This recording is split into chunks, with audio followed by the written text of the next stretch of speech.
Good evening. Good evening. Welcome. We're really glad you're here this evening for part one of If These Walls Could Talk. We're very excited that next month in February 10th, will be part two of our talk. We're going to welcome the Los Alamos National Laboratory and Manhattan Project National Park, and they're going to be sharing about buildings located behind the fence. So that will be on February 10th here in Fuller Lodge at 7 p.m. And so we hope that you'll come for part two. But we're very excited to present part one tonight. We want to thank Enterprise Bank and Trust. They are our sponsor and our supporters for this lecture series from 2025 to 2026. So we're thankful to be able to bring this content to you through their support. This evening's lecture will be interview style. You probably can tell that by what's up here. And I want to thank all of the Historical Society and History Museum staff and our History Museum volunteers who have worked to bring this information to you this evening.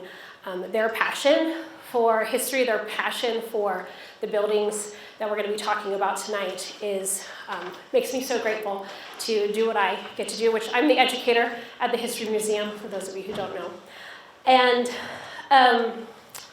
so tonight, before we start, I wanted to highlight one resource, because this is where we all started for most of our content. As we started to prepare for tonight, we utilized Of Logs and Stone. This book was written by Craig Martin and Heather McClanahan and published in 2008.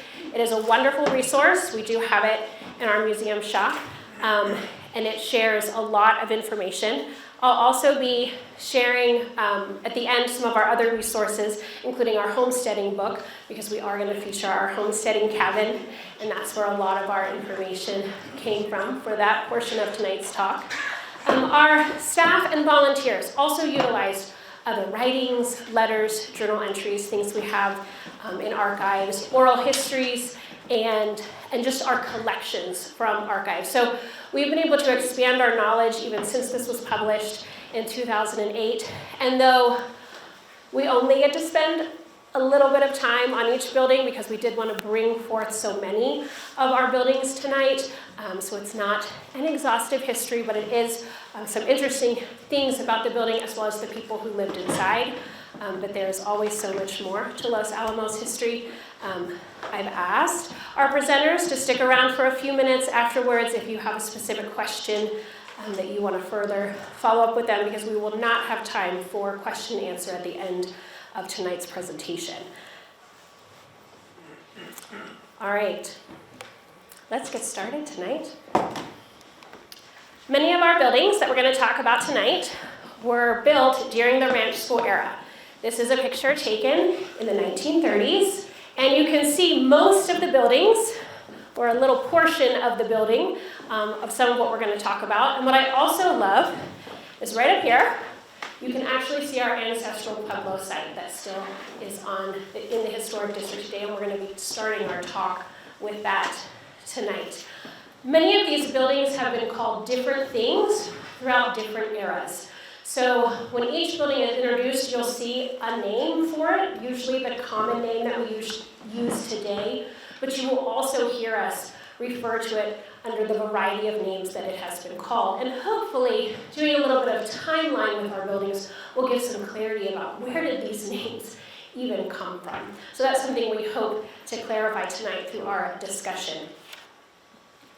We're going to start, as I said, we're going to go all the way back in time. We aren't doing everything 100% in time order, but I am trying to do that in the time order of when they were built. But we're going to go all the way back to the ancestral Pueblo. And so I'd like you to welcome Chris Jensen. She's going to be talking about the ancestral Pueblo and the Romero cabin in the historic district.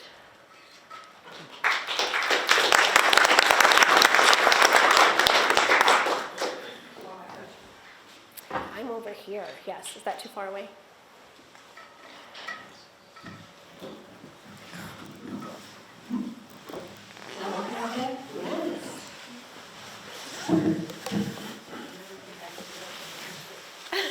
You can stand, whatever you're comfortable.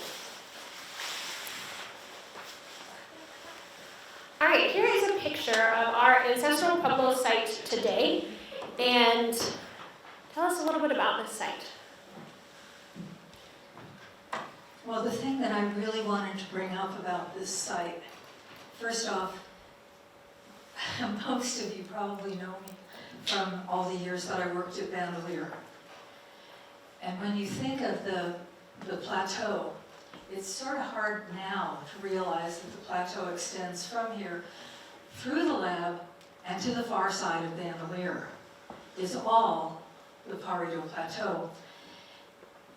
When you think about the archaeological sites, we do have some evidence that goes back 10,000 years, maybe 20. There certainly is in the state that goes back that far. But the dwellings that we see, like this one, and some of the small ones on the mesa tops in Bandelier, if any of you have been backcountry hiking in Bandelier, they're from the 1100s, and then you get into the big dwellings like Kewanee down in Frijoles Canyon, and Otoe that you can see from the Anderson Overlook, Sankowe, and of course the really, really big one that's on the lab that none of us get to go to anymore, but I bet a lot of you have gone there when we could go to Sirigay. One of the things about the dwellings, besides the time element, is who these people were. And a lot of the tradition points to the idea that Frijoles Canyon, the main canyon in Bandelier, is the dividing line. And if you go from there towards Cochiti, you've got dwellings that are Carayes-speaking people. And if you come this way, over towards the Rio, on this part of the Rio, then you have the Tewa-speaking people. And of course, especially at Sankowe, the San Ildefonso people have such a strong connection with that. And if you go back to 1880, when Adolphe Bandelier was living at Cochiti Pueblo and doing anthropology there, and the gentleman, Jose Montoya, said, "Come on, I'll show you where we used to live," and took Bandelier up to Frijoles Canyon and said, "This is where our ancestors lived." Now, one of the things that I absolutely love about volunteering with the Historical Society is I get to talk about the Manhattan Project period when you've got such great documentation. After all the years of working down at Bandelier where there's no documentation at all as far as who lived there, what they said, what their names were. And yet we do know more than you might think. When you look at the pottery sherds, if people would just leave them where they belong, and other kinds of artifacts like that, it gives you a good idea about who used to live there. The other thing I really wanted to bring up about this dwelling particularly is that this is a representation, it's one. But there were, well, there's them too. There were archaeological sites all over the plateau. I don't know what the number is presently for the count behind the fence. Next week or in February you could ask them, because I don't know. But in Bandelier the count is over 3,000 in the 33,000 acres of Bandelier. And that ranges everywhere from the big villages like Kewanee right down to scatters of obsidian where somebody sat down and made arrowheads. So the presence is there if you look. How many of you guys remember in the 70s and 80s when there used to be an archaeological society in Los Alamos and White Rock? I'm seeing people nod, yeah. Do you remember when they were excavating the sites in what became White Rock as White Rock developed, and they would go in and excavate a site before things got built on it, because there were that many. Some of you might even remember there was one site that had no artifacts at all, not one potsherd, nothing. And that was the big mystery for that summer, was how there could be a site where nobody had left anything behind.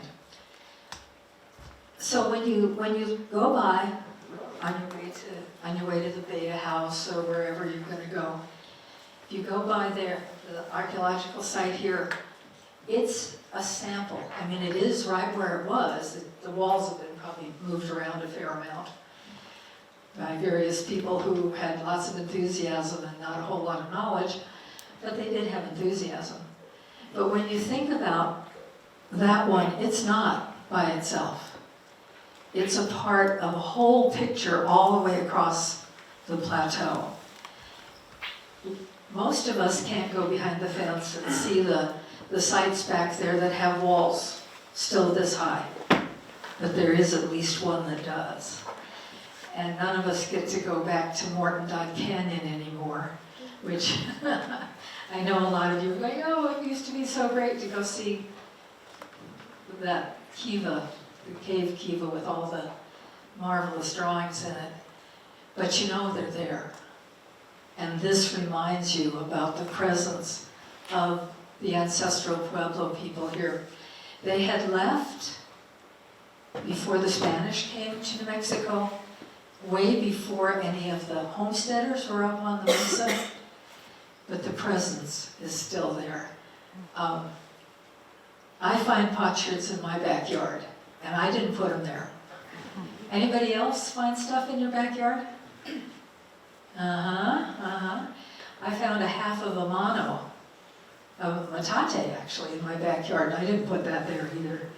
But the presence is all across the plateau. Thank you for that reminder. Can you tell us just a little bit about what we probably do know about the people who lived here? Well, we put in this picture of Kewanee just because it's got people in it. This is from the Bandelier brochure, and I was actually a part of putting this together when it was first created. I got to work with the artist. And there's details that we put in here very much on purpose. If you look around, well, you won't be able to see it on this, but if you go to Bandelier, get one of the brochures and look at it up close. Every one of the women has her manta over the right shoulder, because that's what you do. And it took us a long time to convince the artist that the dwellings were not 12 feet tall, or even 8 feet tall, like houses we're used to. If you notice the guy in the front here, he's got a bow and arrow and a rabbit. A little hard to tell, but he does. And he's as tall as the house is. And the next time you go up to Longhouse at Bandelier, and you look at the evidence on the cliff of how tall the houses were by where the roof beams were, this is probably a mistake to stand up. The roofs were just about here. I'm 5'2", and that's where the roofs were. And that's the one place, it would be the same at Puya, you'd be able to tell there, where you can actually tell how tall the houses were. We don't really know how many stories were at Kewanee. At least 2 by the amount of rock that they found. That's one of the problems around here. Like the dwelling that's right over here. There's no way to tell how tall it was because people reused the rocks. Homesteaders, other people, here's a whole pile of rocks, nice sizes right there. So of course they reused them. Just like what happened to the ice house. Nobody's talking about the ice house, are they? Okay. Just like what happened to the ice house. A couple of guys took all the rocks to go build their house with them. So the ice house, well, you know what it looks like now. It's sort of a skeleton of itself. But that's why we don't know how many stories the dwelling over here was. Where at Kewanee, at least, we have some idea. The one here, the one that you can see over here, would have probably been 2 or 3 families. Where Kewanee might have been, oops, Oh, sorry, that's good. Let's do that. Thank you. Where Q&E might have been 100 people. The other thing is those of you that go to Mesa Verde, go to Chaco, and you think, there's a wall at Chaco that's 50 feet tall, and it's way older than the ones here. Well, it's because there they made their house out of sandstone, which has bedding planes. You can stack it up and it stays there. The ones here are made of tuff, and you have to shape them. And they didn't make them very carefully. They didn't really need to. They used lots of mortar and stuck the walls together. And so when you move away and you don't live here anymore, the walls do fall down. That's why the dwellings here look so much different than they do at Mesa Verde or Hovenweep or Chaco. Okay, thank you for that. All right, we have this photo as we kind of wrap up the history of the ancestral Pueblo. We wanted to bring this photo to you. The Pueblo is in here. How do we know the Pueblo is in this picture? Well, because we know what the other structure is. What is the other structure? The little firehouse that's over here, that's right next to the archaeological site. And maybe they were worried about the firehouse, but probably they were worried about the archaeological site. So they put a fence around it. A little late, because probably a lot of people feel that the boys at the boys' school kind of moved things around. They enjoyed it. It was in their backyard. Now, those trees aren't there, right there anymore. And all those bushes aren't either. So now you can see the dwelling, but you know where it is. It's right there.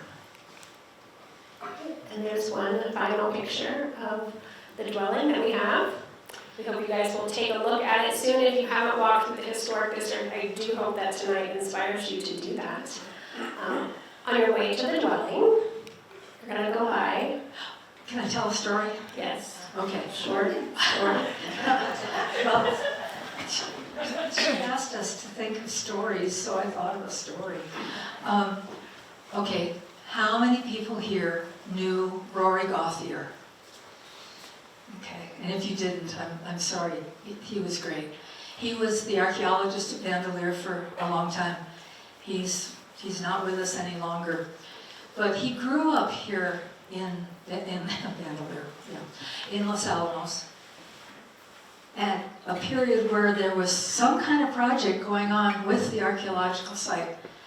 And he would go over and watch the archaeologists and see if they would let him help and stuff. And that's what inspired him to become an archaeologist. And he was among the best. We just miss him very much. All right. Our next building, which does sit here in the historic district currently, is the Romero cabin. So we're going to talk a little bit about it and a little bit about homesteading and that time period. So tell us about the cabin. I'm going to start with homesteading. Okay. Okay. Back in the 1880s was the first homestead that was established up here on the plateau. And after that, there were homesteaders here until the Manhattan Project came in, bought them out, sort of. They had to go back and ask for a whole bunch more money later, and got it, but they did. But again, this is an example of something that's across the entire plateau, except Bandelier. Way back, Bandelier had been set aside for another purpose, and so it was not open for homesteading.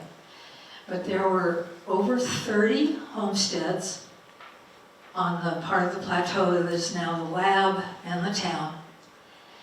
And so when you see one house, remember that there were 30 families that were working to prove out their claims all across the plateau.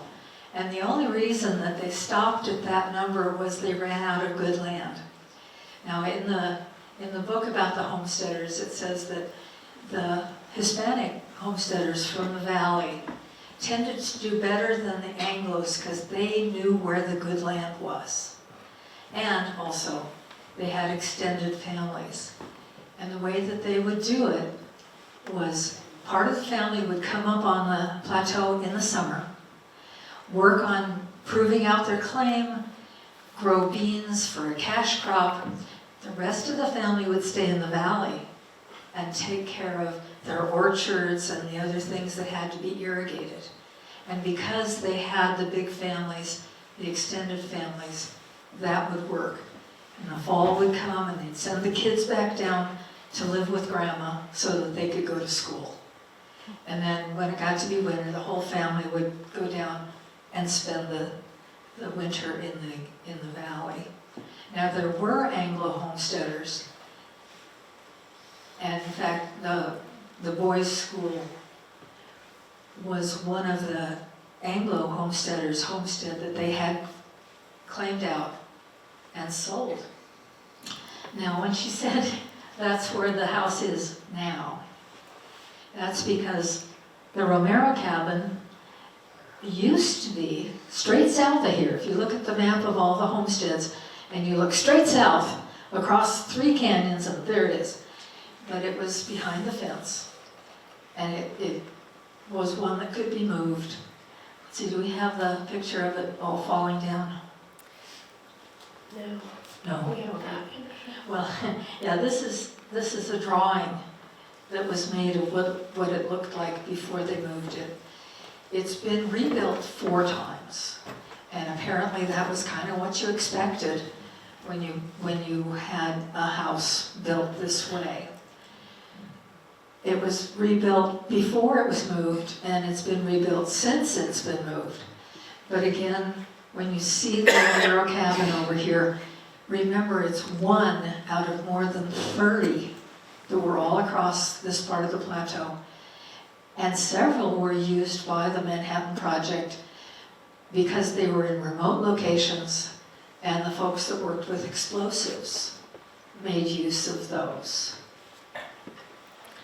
Thank you. All right, so we are going to look at a few of those other homesteads and talk about some of those buildings. Yeah, when you walk past just the Romero cabin all the time, you're out there with your dog walking by, and you don't think about that there were different styles that different people used. At some point, the Romero cabin went from having a flat roof to having a shed roof. When you look at these, one of them has a flat roof, one of them has a dirt roof, which the Romero cabin didn't ever have. But these are both made out of logs. What else we got?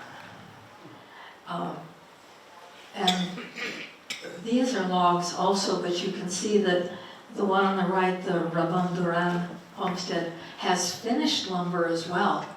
And some of the men here that had homesteads on the plateau would go off during the summer and take cash jobs in other parts of the plateau.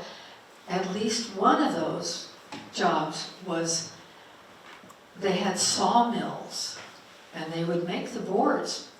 And some of the men would go and work at the sawmills and leave the women and kids at their homestead to take care of the crops and the animals. So when you see the finished lumber, it's not necessarily from, Home Depot. It's from local sawmills. These are the really fun ones. Anybody know where they are? Say it louder. The stables, right. So you can go out there and look at a real homestead cabin. I'm sure that they've had to maintain them regularly, but they are actual homestead cabins. Again, the one on the right has finished lumber, the one on the left is logs, but again, it's a different style, except the corners. You probably noticed that all the ones with the logs, the corners cross like that. And so it does over here at the Romero cabin too. Well, we got one more, I bet. Yes, now this is the really different one. This is the Anchor Ranch, which if you go out 501 and you get almost to Highway 4, and there's a sign for it. And here, they actually had buildings made out of adobe, which are so different. And there was another one like this that was adobe, and it was a garage. Now, when you got across the mesa and you see the log homesteads, they didn't have garages. They had wagons, they had horses, but they didn't have motor cars, which the Anglos tended to have. Excellent. Well, those are the end of our pictures for the homesteading. Do you have any final story for homesteading? Yes. One of the things that's so cool about the Romero cabin being the one that's here is its connection with Vences Gonzalez, who was such a part of Los Alamos over several different eras. That house was built by his father-in-law and was their family. The Romeros were the family he married into. And he helped rebuild it at least twice, probably 3 times. He was very much a part of the boys' school. He was very much a part of the Manhattan Project. And after the Manhattan Project, he was very much a part of the Los Alamos community all the way up till the time of his death. And I've got it written down here.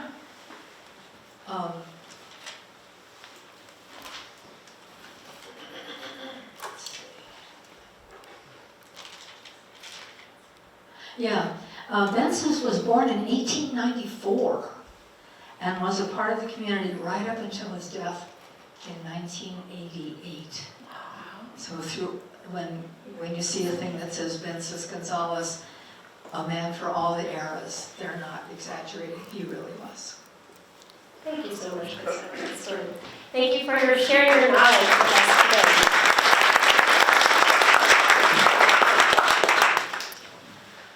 All right, we are sharing about one building that does not exist anymore, but we could not really talk about Bathtub Row in the Historic District without a little bit on the Big House. So Kendra, our volunteer coordinator and museum shop manager, is going to be talking a little bit about the Big House with us today. Which, no pressure to have to follow up Chris either with her wealth of information about the building that doesn't exist anymore, that we don't have blueprints for, or much information in general. So that's kind of the disclaimer here.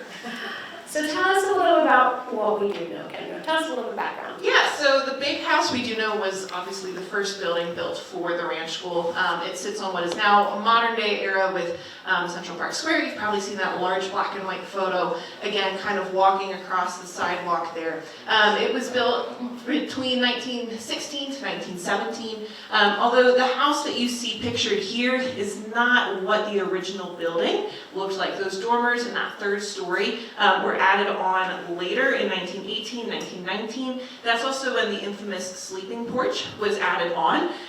All of the ranch school boys would sleep in sleeping porches on the side year-round, didn't matter what, yet you see there. And so they were kind enough to have cotton canvas drop cloths there to cover the windows if it was precipitating or raining or snowing, to at least keep the boys dry. But other than that, good luck to the boys. That was the point of the ranch school there. So this was, if you want to, head back to that photo. This cost about $20,000 to build at the time at first, and you'll notice one of the unique features is that vertical logging, and you'll also see the vertical logging here in Fuller Lodge. Ta-da, that's why. And so, but to me, I was always like, I don't know, it just looks cool. That seems like a fancier way to build it. No, the idea was this was actually modeled a little bit more on some of the local design, which is interesting because we also have absolutely no idea who the architect was for this. There's some darts we can throw at a board of ideas of who came up with this design, but the idea is essentially you can dig your hole in the ground, pop your ponderosa pine in that hole, and bada bing bada boom, you got a 2-story building. You don't have to hew the logs all the way up. all of those stories, it's just kind of right there. So it was a little bit of an easier design.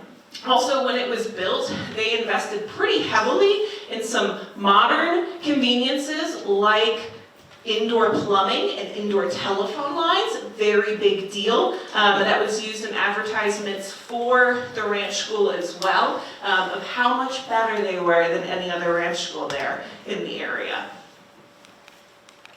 So this is one of the other kind of unique things to me, and if you've been up in the room right up here, this might look really familiar. If you haven't, take a lap before you go, because they are modeled in some ways after these rooms. So the boys had to sleep on the porches, but the boys also had their own dorm room and their dorm space inside that they weren't allowed to sleep in. Which is just terrible to me, honestly, to think about that idea, because you can see the beds. You can also see they were checked for cleanliness regularly, and they were also given monthly awards of who had the best decorated room available as well. So kind of expecting them to take ownership of their own space there, even if they weren't allowed to sleep in that area. And what were some other uses of the big house during the ranch school? Yeah, so until Fuller Lodge here was built, that's everything for the school, essentially. Masters would live there, especially in that third floor. When it was added on, it was also the dining hall, it was the library. The library remained there. It was the community gathering space for the boys. They boasted about their fireplaces, their library offerings, all of those resources. Even after Fuller was built, some of the masters started to move out a little bit. There was at least some sort of masters staying in that space there with the boys on that third floor as well. So yeah, you can see here with the boys studying in there, I love the absolute tossing of chairs everywhere in a completely unorganized fashion. In this photo of see a spot, throw a chair, put a child kind of situation.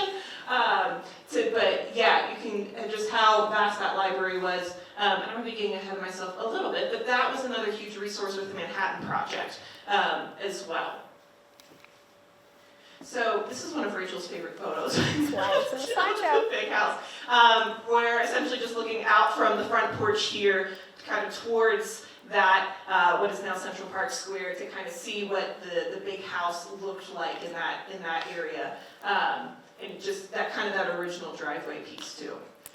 All right, so this is our last picture in the slideshow for the big house, and it is during the Manhattan Project era. You can see some of the other buildings behind the big house.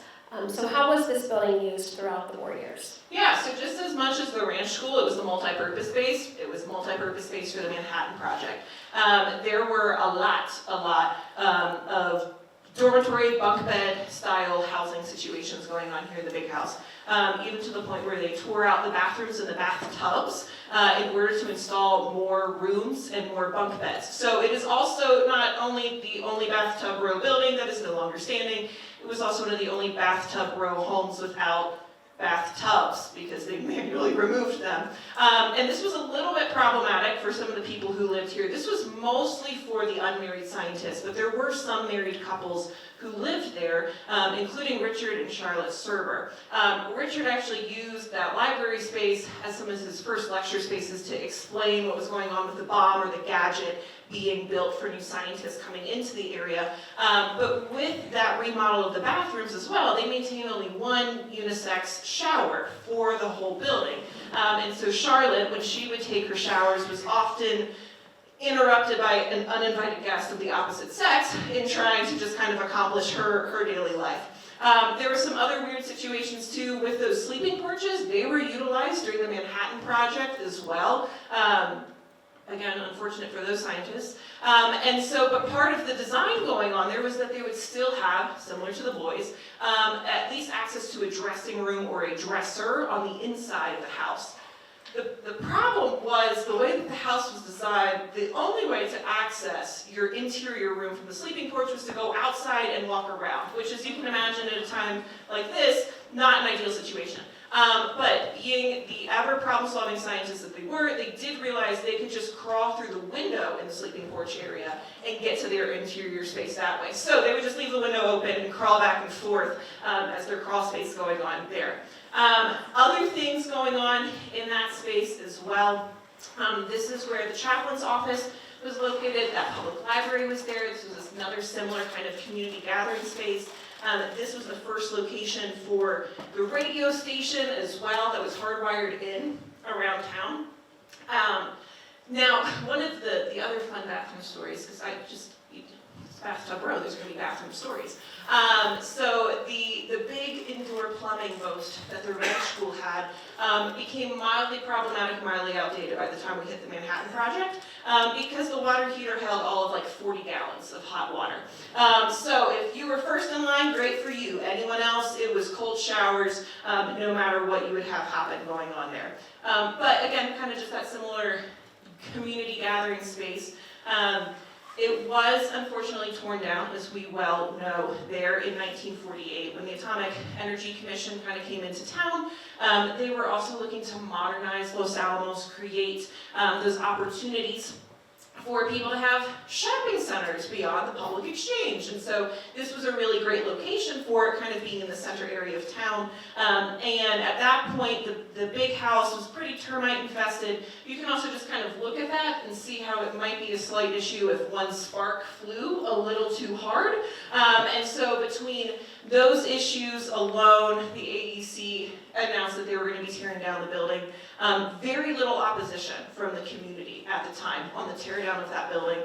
There's actually a note in Of Logs and Stone from Heather and Craig saying, like, we've searched and we've searched and we've searched, and there was like a mention of protest, but there wasn't any specifics on who or how many or what was going on, which is kind of crazy to think about in this modern age to not have that recorded. And so we still are able to honor that space today with a photo, and I'm really glad that we are, but hopefully that gives a little bit more insight to the big house. Thank you, Kendra.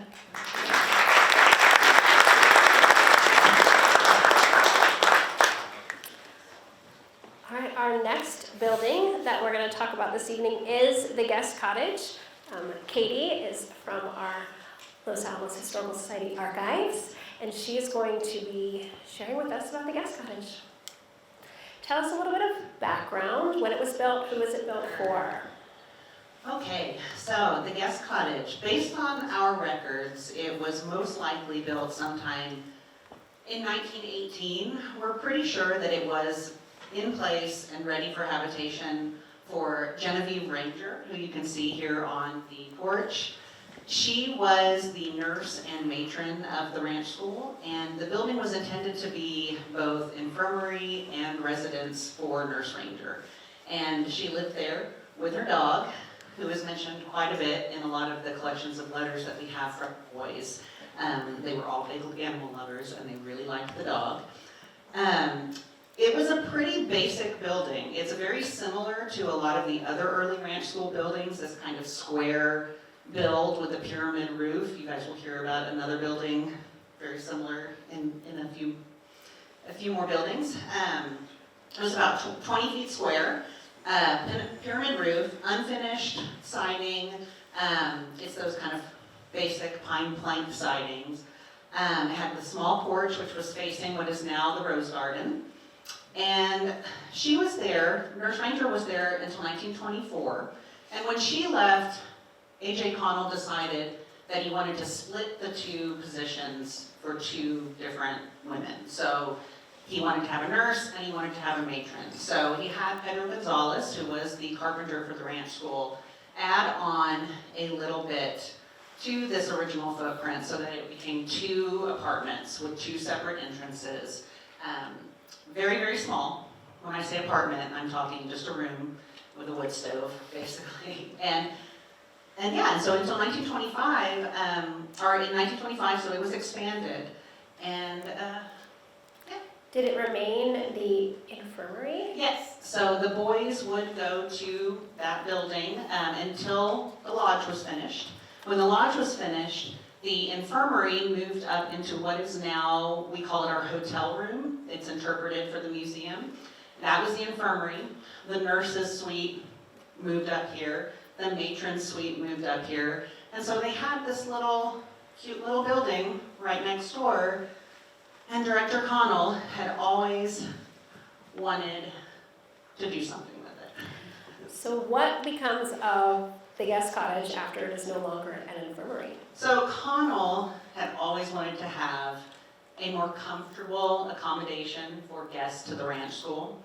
That included parents of the boys, alumni when they would be traveling through the country, and even guests up from Santa Fe. So a lot of the tourists. He wanted to have a place where they could come and see and stay and visit with the boys and be part of that community. So he, again, asked Pedro Gonzalez to start beautifying it. And so if you go back to that first slide, you can kind of tell now it has a much nicer porch. It has the log siding. Pedro Gonzalez did that. He put on the log siding. He replaced the wood stoves with fireplaces, nice little stone fireplaces. And my favorite is the landscaping. So the difference between that previous photograph of Nurse Ranger with the dirt yard and this with these beautiful, what we can imagine to be flowers, and the irises, which we do know Headmaster Hitchcock was very into his irises. So I like to think that those are his.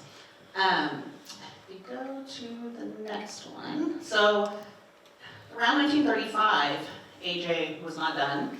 He hired John Balmeem, the architect from Santa Fe, for a series of improvements across the whole campus. And that included a stone addition to the little guest cottage. And so Meem expanded the cottage into 3 separate spaces, each with their own bath and their own entrance. Connell commissioned bedroom furniture sets from artisans in Santa Fe and purchased really beautiful decorations for the spaces so that the rooms were nicely appointed for the school's well-heeled guests. Because remember, the families that these boys came from, a lot of East Coast families, and he really wanted to impress them. And I like to think that Connell's background, if a lot of you already know this, but some of you might not know that A.J. Connell was a former interior decorator for Tiffany's in New York City. So I like to think he was playing on a little bit of that background when he started decorating the guest cottage. The next slide. Yeah, next slide. So I love these photos. He brought in photographer Laura Gilpin to take a series of really beautiful promotional photos for the guest cottage. Is this going out? I hope not. I hope not. Don't yell if you can't hear me, if it goes out. But yeah, so she came in and took some really beautiful photographs of the spaces. And they are some of my favorite interior shots from the Ranch School collections. The photographs were used for that brochure that was on the previous slide. And they were used to be advertisements for the guest cottage. And we know that it was booked pretty regularly. Toward the end of the school's tenure, one of the suites was occupied by Connell's secretary, Perry Merrill, and his new wife, Zoe, who was a former teacher at the Brownmore School for Girls in Santa Fe. And I like to think that she really appreciated these really beautifully decorated rooms. Apparently, she herself was a beauty and was a big distraction for the boys at the school. So this one, particularly, this photograph right here, it's kind of hard to see. Where to go? So actually go back to the last slide. So I don't know if y'all recognize this room, but this room is the current rotating gallery at the guest cottage. You can kind of orient yourself if you're familiar with that room, which just until very recently had the Mignovich photograph exhibit in it by the fireplace. And it looks kind of it's similar, but a little bit different. So we like to think that in this photograph here, you can see the door in the corner, which is still there. It goes to a utility closet. There, you can just see at the edge of the photograph, there is another door. And we think that one of those doors was the door to the bathroom and one to a closet. And there's a quote from Peggy Pond Church in the archive that I really like, when she talks about A.J. Connell hiring John Balmeem to do all of the improvements at the ranch school. And she was convinced that AJ hired me because of her mother, Hazel Pond, the wife of Ashley Pond. And Hazel loved John Gallmean. He designed 3 houses for her in her lifetime. They were very dear friends. And Peggy, we have a quote from Peggy in the archive that says, AJ seems to have been as addicted to John Gallmean as Hazel Pond had been. And Hazel liked to tell people that she was the one who taught the great John Gallmean the importance of closets.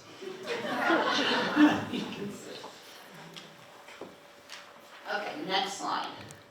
So here is this is just a little fun fact from the archive that we just recently discovered. So here is a close-up of that photograph of the guest room at the guest cottage. And we do know that all of the rooms were decorated differently. We have the series of photographs from Lord Gilpin.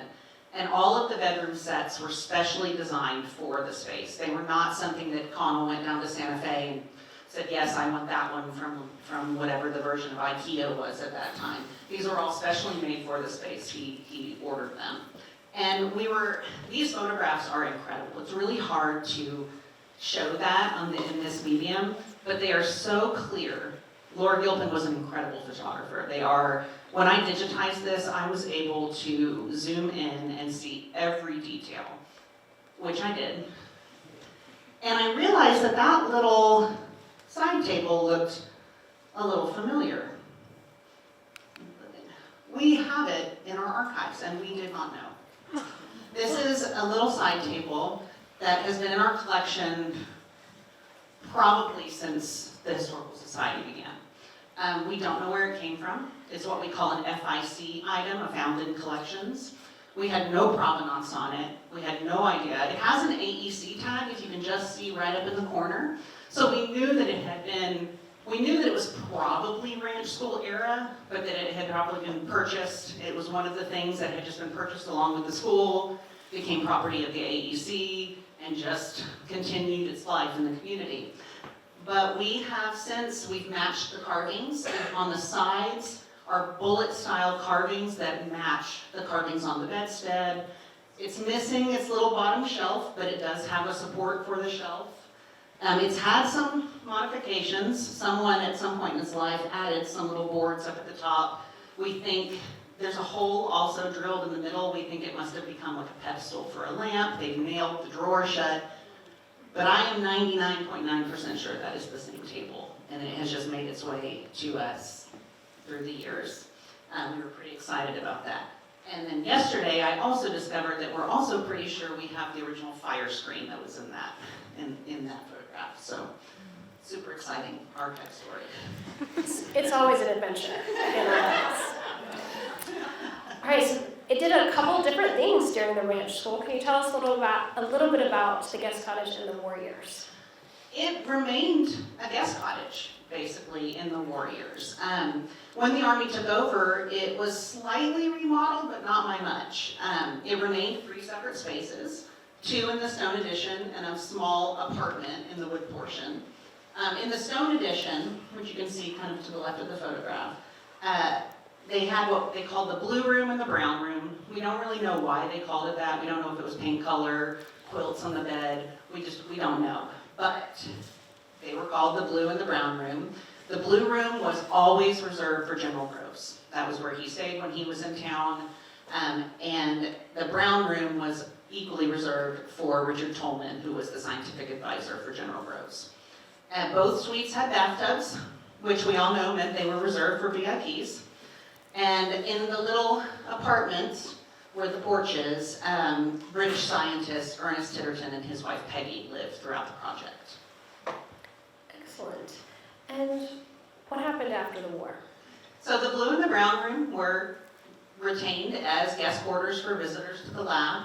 Ralph Carlisle Smith, the assistant director of the laboratory, lived in the small apartment from 1948 through 1952. And then after he left, it became the apartment for the manager of Fuller Lodge. But in 1968, you can go to the next one. In 1968, the cottage was leased to the brand new Historical Society for use as a museum facility. Major improvements have been made to the building since, the biggest being the raising of the building and the new, slightly higher foundation. And it has had various other improvements over the years, but it has continued to be a museum since 1968. Thank you, Katie.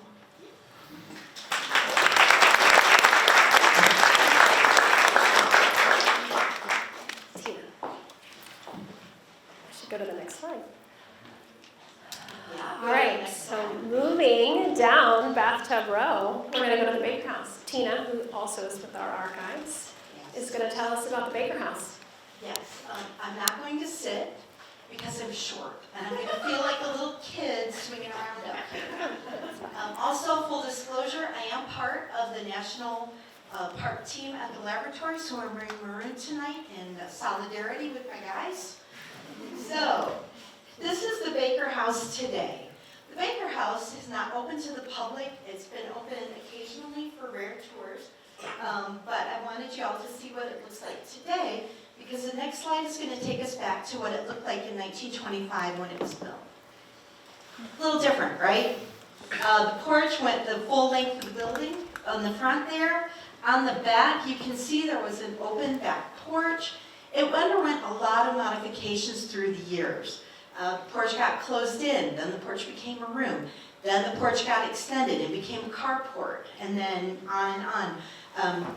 And we're not going to go through that tonight, because since nobody gets to go in the house, I thought you'd like to know more about who lived in it and what it looks like inside.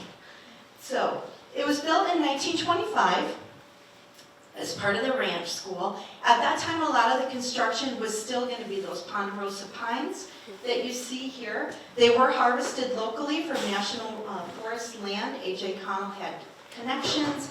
They needed logging done, so they brought the logs in for the Baker House. It was built for the chief mechanic of the ranch school. His name was Floyd. I always mess up this last name. If there are any descendants in the audience, I do apologize. Wurmelstuff. Originally Wurmelstuff, a German name. It was built for Floyd. This is Floyd here on the left with his wife Mary. We'll get back to that in a second. In the center, that's his mother Sally. The home was built for Floyd and Sally. It was actually pretty spacious for the ranch school at the time. Very nice. 2-bedroom, 1 bathroom, a living room, and a sort of kitchen, dining, all-purpose room with a wood stove. This is Sally in the center with her granddaughter Janet, who was the child of Jim, who was Floyd's brother. Jim was the, the ranch foreman here. And on the right, you'll see there's Sally with Richard and with Janet. Richard wrote an unpublished autobiography that we have in the archives, which is where I got these. These are copies of copies that were in with his manuscript. So that's what they look like. So Jim and Sally lived there. Sally had been widowed and had been living alone in Espanola when A.J. Connell built the house. Floyd, his brother Jim, and his brother Frank all worked up here. So this was an accommodation for Floyd. He was pretty important because he was the chief mechanic. He's the one that kept the powerhouse running, the lights on, everything. So he's pretty important. So go ahead and go to the next slide. So, oh, no, go back one more, I'm sorry. So Jim and Sally, or Floyd and Sally, were still living here when the Army took over. Sally actually died in the home on December 29th, 1942. I suspect, see how Floyd's hugging this woman, Mary, here on the left? They married in April of 1942. And I suspect that they were living, when you go into the home, in the back bedroom, and Sally had the front bedroom. You had to enter the bathroom through that front bedroom, which is going to become critically awkward in the Manhattan period. Go ahead and go to the next one. So Manhattan Project takes over. And I'm including all of the people that I know that lived in the Baker House during that very brief period, so you get some idea of the kind of turnover and movement that we are talking about. Early in March of 1943, Richard Feynman, I include him because everybody loves him, Richard Feynman and 5 other single scientists moved into that front bedroom. Talk about bunk beds. I don't know if they were hot bunking or what, that is a small room, because it was not as large as it is now. In the other bedroom, you've got Robert Christie and his wife Dagmar. So you got 8 people living in that tiny little house. They move out pretty quickly. Joe and Virginia Stevenson move into the Baker house. I'm not sure how long they lived there, to be honest, not very long, because by mid-1943, you've got Chadwick, his wife, Lady Eileen Stewart Brown Chadwick, was not happy here. As you might expect, she's very wealthy. He's a sir, she's a lady. They moved to the boonies in New Mexico with their daughters. What is notable about them in terms of the house, it's because of them that the house gets central heat. Prior to that, it had been heated with a fireplace and the wood stove that Sally had in that front room. So they move out. Then the Bakkers move in. You've got Bob Bakker and his wife Jean. Jean was a, excuse me, sorry, my nose is very itchy and I want to touch it, but I don't want to touch it. Jean was a computer, a calculator, here during the Manhattan Project, and obviously Bob was a theoretical physicist. They lived there the longest. Then when the Manhattan Project wrapped up and they wanted to head back to where they were from, Post Commander Gerald Tyler moved in from the Army Corps of Engineers. But again, he wasn't there very long because by January of 1947, the AEC manager Carol Tyler moved in. Go ahead. Let's go to the next one, because I think you want to see some interior shots. So when you go into the Baker house, there's all this knotty pine. You see here, this is a contemporary photo. This photo is from 1995. Go ahead to the next one. You see some of the originals. You still see this entire wall. This whole length is knotty pine. More of the knotty pine. This was all put in for Carol Tyler. We have the blueprints in the archives. So we see all the knotty pine that was put in. There's a safe in the wall back here. Here's a close-up of the safe. It's still locked. It still has its Zia Company tag on it. He put in the wet bar. So this room was what was Sally's kitchen. Her wood stove was back here. This was a door to the outside. Can we go back to the Baker House Today photo? Sally's bedroom was expanded. This area here has been bumped out to the original floor print of the porch. It was turned into a dressing room for Mr. Tyler. So when you go into that room today, I don't know how many of you have been in there, in the Baker House? That little bit, that was his dressing room. None of that was there during the Manhattan Project. That was all added later. The bathroom was remodeled so that later you didn't have to walk through the bedroom to get into the bathroom. Because imagine being Dagmar, having to walk through 6 sleeping men to get in there. Go ahead. Let's go back. So in 1952, Ralph Carlisle Smith moved. He moved from the guest cottage next door. He moved with his wife, Harriet Peterson. They both came during the Manhattan Project. Harriet was a nurse, and they met. She was apparently very beautiful, a redhead. Lots of people have commented, I've seen in some of our writings, memoirs, interviews about the redheaded nurse. That was her here, Harriet Peterson. They lived there for a while. They are the ones that got the address for it. It's 1999 Juniper Street. They left Los Alamos in 1957. And then, does anybody know who this man is? Anybody? John, you're nodding. It's Richard Baker. He's prominent because he's the one the home is named for. Richard and his wife Bonnie Baker moved in, and they lived in that house until Bonnie sold it to the Ollingers in 1995. The Ollingers owned that home until the county bought it in 2022. So go ahead and skip. So that was actually Bart showing the room when they bought the home in 1995. This is my favorite picture from the archives. We don't have many of interior shots of the Baker House. This was the addition kitchen that was put on in 1947. You see some of that original pine, knotty pine work that matches what you saw in the wet bar area. This is what the kitchen looked like in 1995. Those are AEC appliances, AEC cabinets, all of that was original to 1947.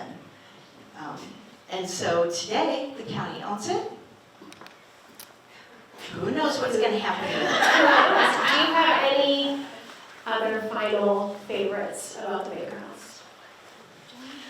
Okay, so earlier today, I texted Katie and Stephanie, we all work in the archives together, because it occurred to me, if Sally died in the house, is she haunting the house? So Katie has been wanting to check out the thermal imaging cameras from the county. I think, and we wanted to go in the Oppenheimer house, right? Because there are stories about like creepy cold parts of the Oppenheimer house. But I think we should go into the Baker house and we should see if we find anything creepy. And then I made everybody laugh because Richard Feynman, less than 3 months later, was sleeping in a room where a lady died. Kind of creepy, but kind of fun. Now, if anybody wants to know, yes, they had electricity. Yes, they were on a septic system. For some reason, that question comes up when I do tours of the Baker house a lot. And so there you have it. There's the Baker house in a nutshell. Thank you very much, Gina.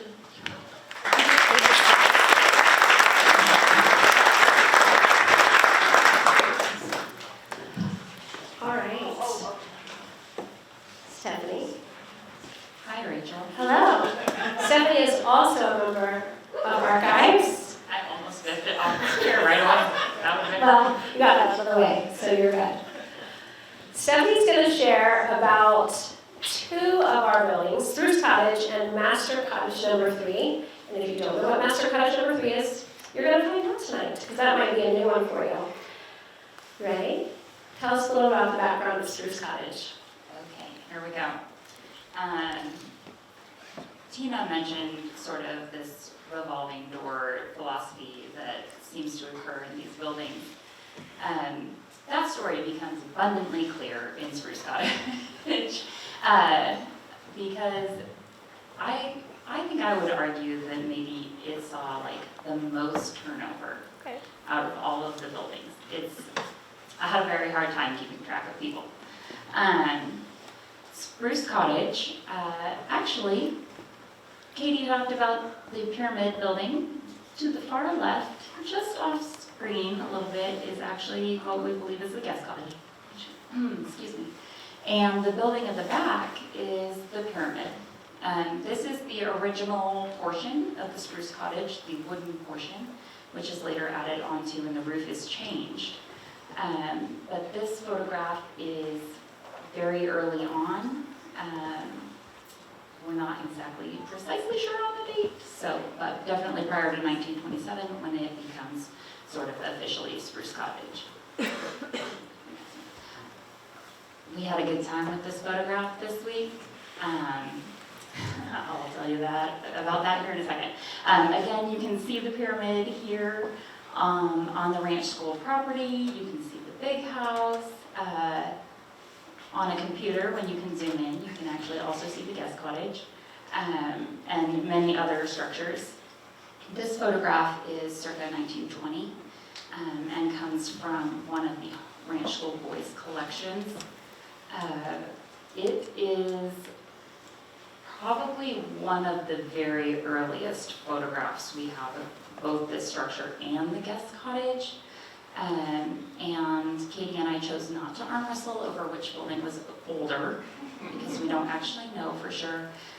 There is a chance that the pyramid was part of the brick homestead, which predated the ranch school. It was the ranch foreman's home. So when Tina talked about Jim Lomel's stuff, which I'm assuming that the W was a V if it was German. But I don't know, I did not ask him. But it was the ranch foreman's home and was that for quite some time. In 1924, we have Peggy church moving into the home when it becomes, well, right after they get married. They're actually sharing the house with A.J. Connell's secretary at that time. Peggy talks about having to keep both their space and the secretary's space clean, which is Poor Peggy. very fun to listen to her describe. So that is what it was in the, well, very early ranch school days.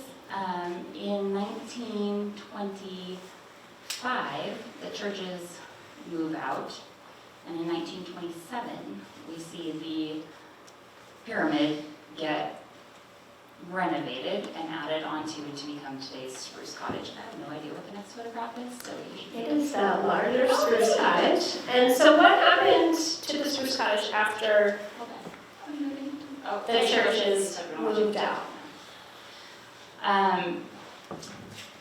It becomes, sorry, my notes are a little bit all over the place because my brain was all over the place while I was doing it, and that is not helping my note situation. I'm very sorry. Well, it gets, the Curtises lived there. Fayette and Daisy Curtis lived there for a time in 1926, and then we see it become renovated a couple of different times. But specifically in 1935, a stone addition is done, and this helps the Worth family, John and Virginia, sorry. Nope, Cecil and Virginia Worth, John is their son, I'm sorry. Their family was growing, and so they lived in part of the building. The building is named Spruce Cottage because at that time, the Spruce Patrol, which is not the oldest boys necessarily at the ranch school, but the most physically mature boys, were the Spruce Patrol, and they lived in part of it, and then a master lived in the other part, keeping a watchful eye on them, I am sure. I have 2 boys, so I can't imagine putting more than that in one space. And then like I said, this was added onto in 1935, and you can see it here in this very beautiful Gilpin photograph. In 1937, you can see that beautiful landscaping, irises, that we would know Hitch was a big fan of. So that's kind of what it looked like through its life in the ranch school, with boys living in part of it, hopefully studying. I believe this is a staged photograph for a brochure, which is how they got them to do this. This is 2 students, of course, studying just inside the cottage, but again, definitely a staged photograph for some sort of brochure. But the boys lived in a portion, and a master stayed in the other portion, keeping an eye on them. At some point, this house definitely had a revolving door. We know that the Churches lived there. We know that the Worths lived there. And we know that Harry and Betty Wallen lived there. They were also a ranch school family. We know that Fayette and Daisy Curtis lived there, also ranch school. So there was just a constant movement of the masters partly depending on their family size, partly depending on who was available. But it was occupied by a master and students up until the Manhattan Project said hello. And what happened when the Manhattan Project came in to Spruce Cottage? Then there were more people. This is what happened.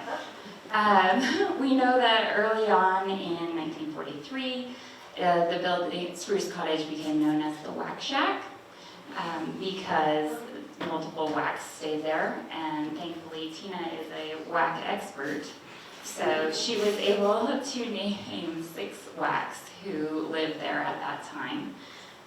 The building at that time, the military turns it into 2 3-bedroom units. This is part of why I had so much trouble with this building, is this building had 2 separate addresses. That is. It is 1964 Juniper Street.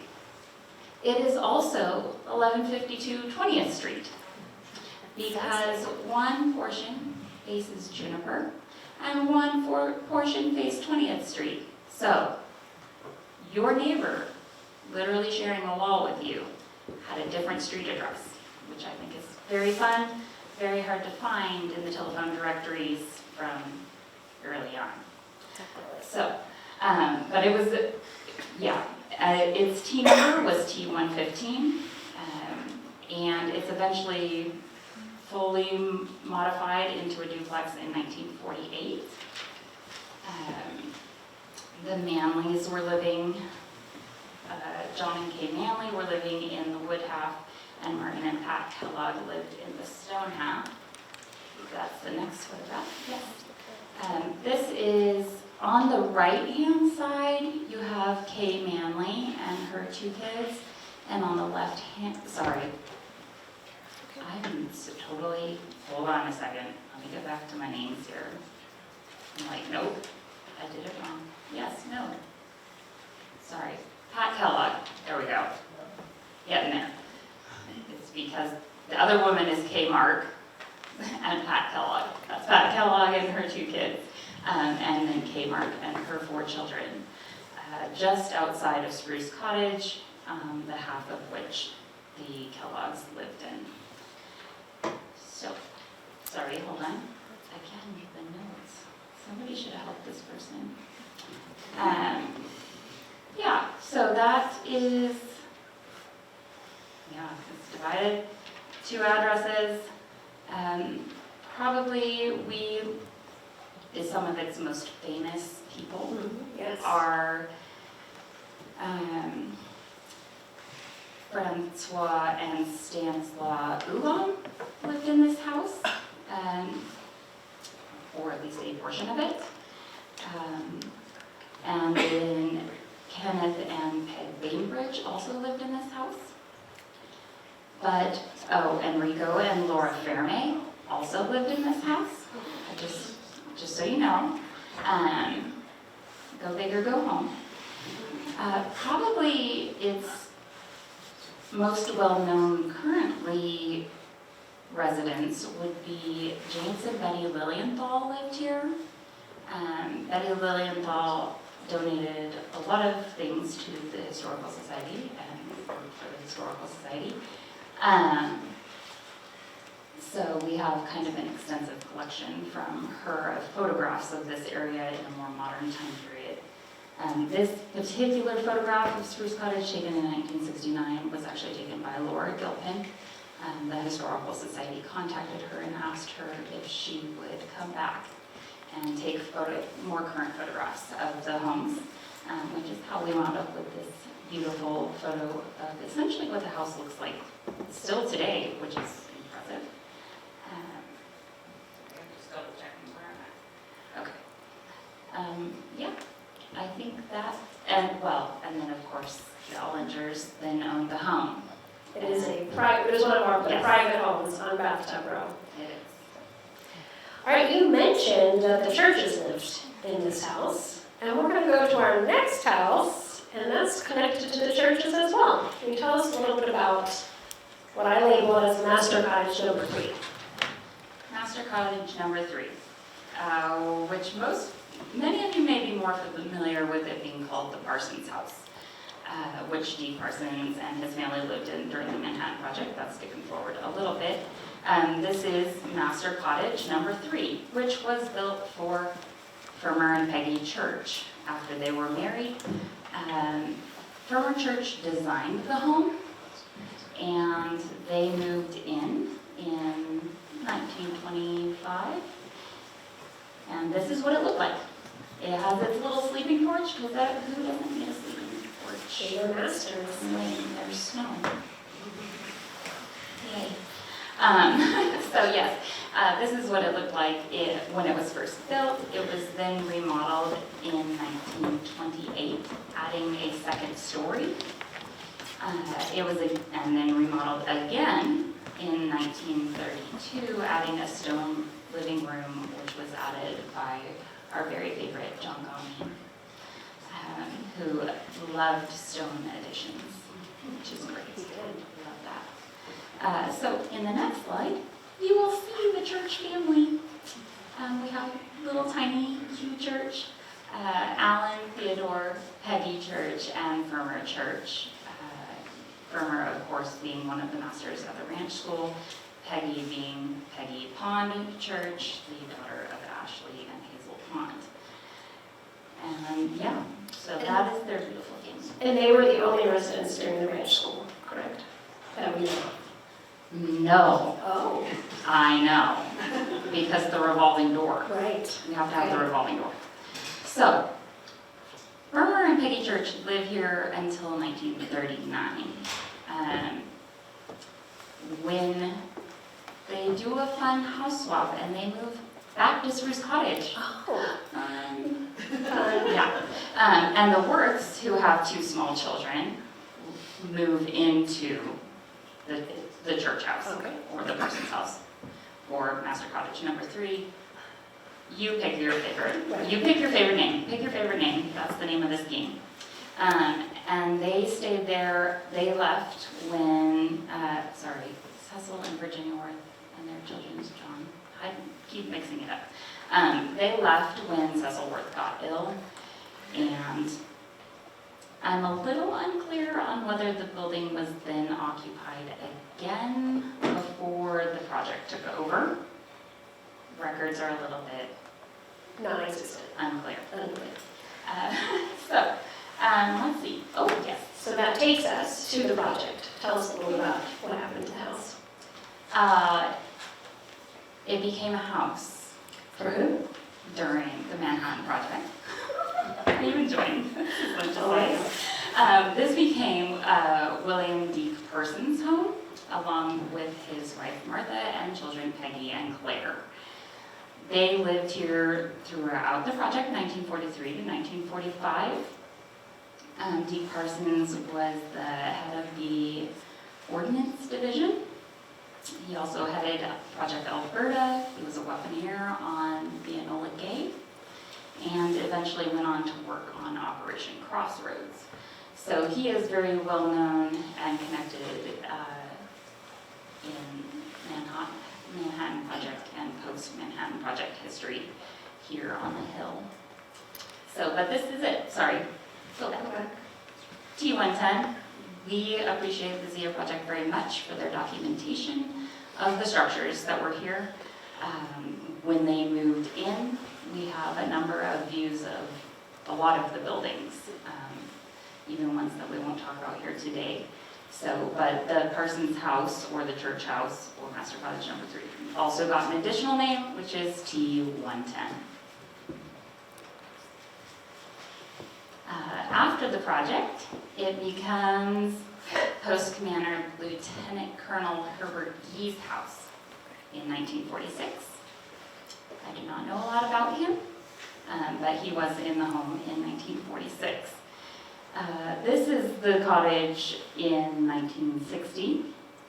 It was actually taken for a, let me see if I can find that. They were doing a report on the homes and the disposal, and so this is a photograph from that time in the 60s. And then, let's see, what is my next? Okay. Yeah, will you go to the next one? This is again a Gilpin photo. This is a very darker version of the photograph. Sorry about that. I did not Photoshop it. But this is again one of those, you can see Laura Gilpin's name and the date 1970 on the bottom right. This is another one of those photographs which the Historical Society asked her to take of those bathtub structures in 1970. And you can see it's unusual because it's one of the few, it's the only master's cottage with a second story, which is very fun. But I think my favorite thing is the next slide. This is not a slide of the house, in case you were not sure. gentleman that's second from the left is Duncan McDougall, and the man right next to him is Max Roy, who I suspect that you will hear about here shortly. But I chose this photograph as the ending photograph for this because Duncan McDougall lived in this house, Master Cottage number 3, from at least May of 1948 until he passed away in 1990. So he is actually the longest resident of So the we should house. give it another name. Yes, 100%, that's what I'm saying, is we should give it another name. But I just thought that that was really interesting, and I wanted folks to see, to put his name and face together, because when we think of these homes, we often think of their most famous residents, not their longest lived residents. So this is just a face and a name. He actually followed Kistiakowski as the leader of X Division. This is mostly for the folks who ran off. And then during his career at Lassell, he led what became the GMX division until 1970. So he has a very long history with the town and a very long history with the house. The house eventually went on to be owned by Philip and Madeline Howe, and then eventually became owned by Miles Ollinger. So that is the history of Master Cottage number 3. Master Cottage number 3. If you don't know where Master Cottage number 3 is, if you are standing at the Oppenheimer House looking at the road, across the road there is a fence, and behind the fence is Master Cottage number 3. So it doesn't feel as connected, but it was once very connected to Bathtub Row. Thank you, Stephanie.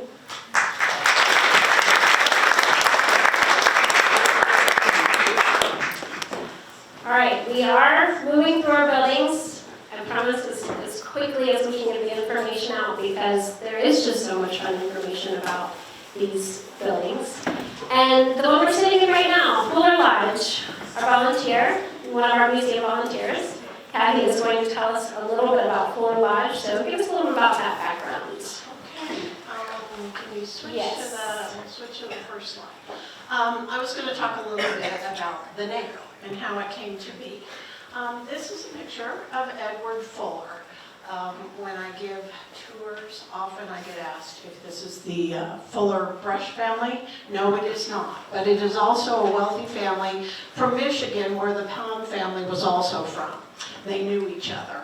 So as the school was developing, Ashley Pond realized he was going to need some additional capital. He was going to need some investors. So he reached out to the Fullers, Philo Fuller, his family. They were family friends.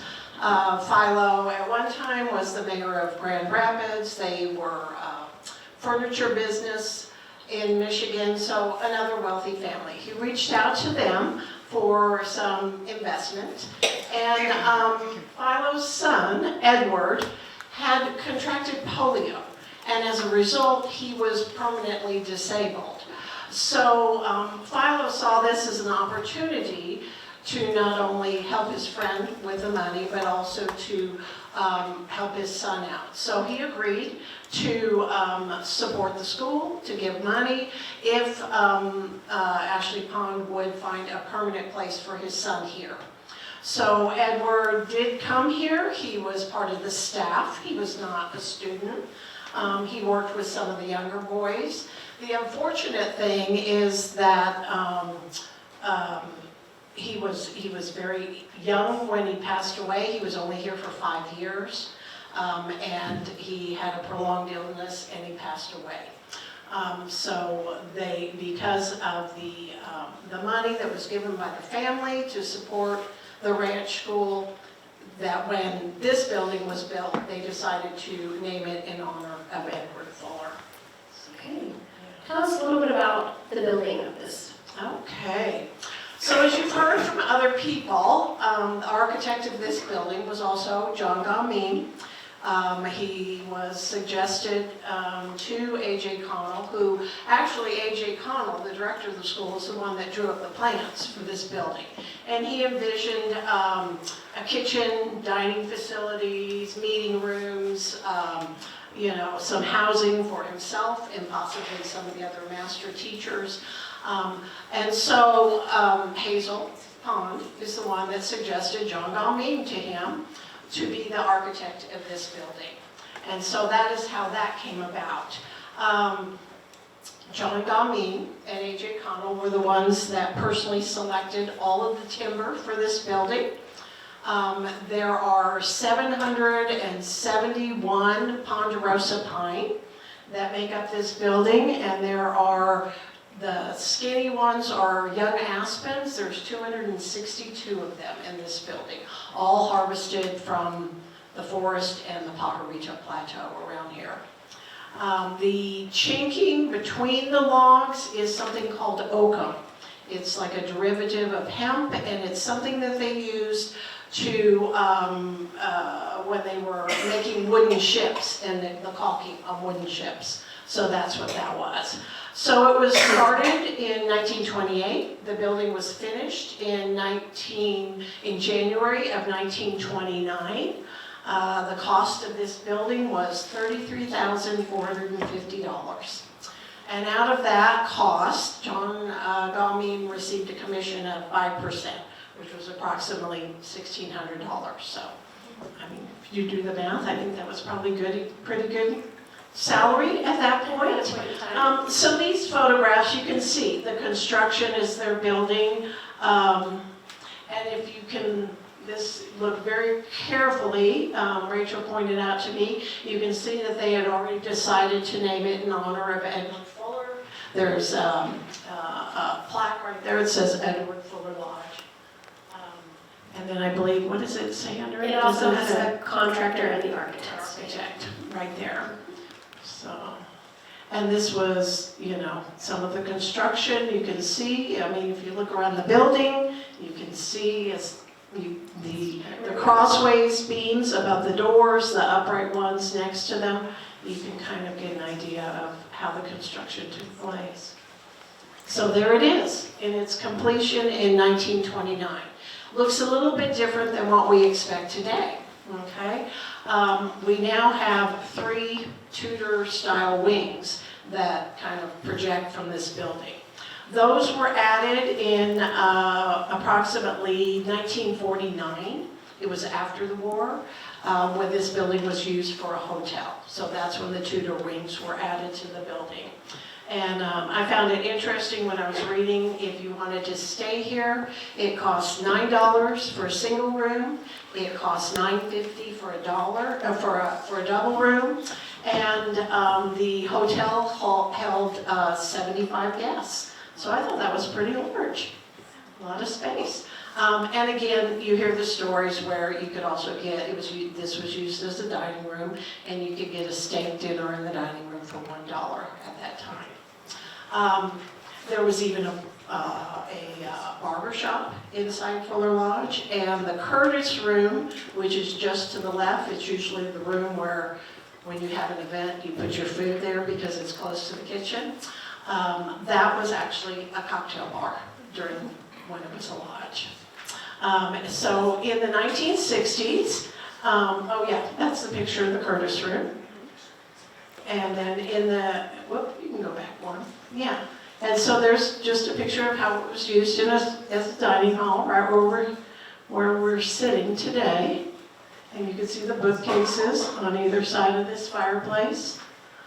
So, not much has changed. Not much has changed. It's been a dining room since the ranch school, hasn't it? Right, definitely. So, what are some of your favorite stories from Fuller Lodge?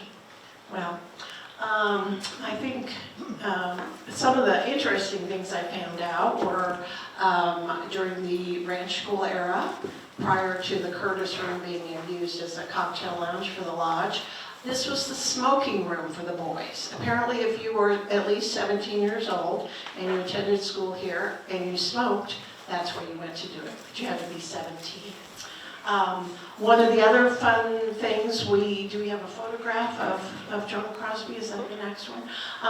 So if any of you know, we have quite a few well-known people that attended the Ranch School. John Crosby is one of them. If you don't know who he is, he founded the Santa Fe Opera. And here we have a photograph of him in a Ranch School performance of HMS Pinafore. This is John Crosby in these photographs. And John Crosby is the one on the, standing up in the back on the right. Yeah, and went on to found the Santa Fe Opera. And I think the other interesting thing we found out was that, again, the school's infirmary was in here, and one portion of it. And if you don't know, this building has a 3rd floor, and that is where A.J. Connell lived. He lived on the north side, I believe, of the 3rd floor when he was here. All right. Thank you, Anything Kathy. else? We appreciate you sharing our full knowledge.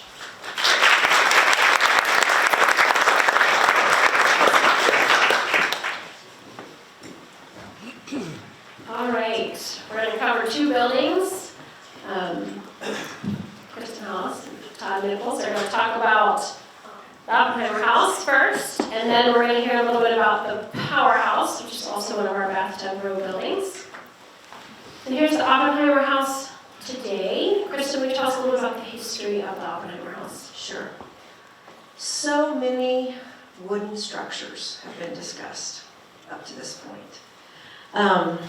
And that is what A.J. Connell built his buildings out of, as you've heard throughout tonight. That all changed when his sister came here.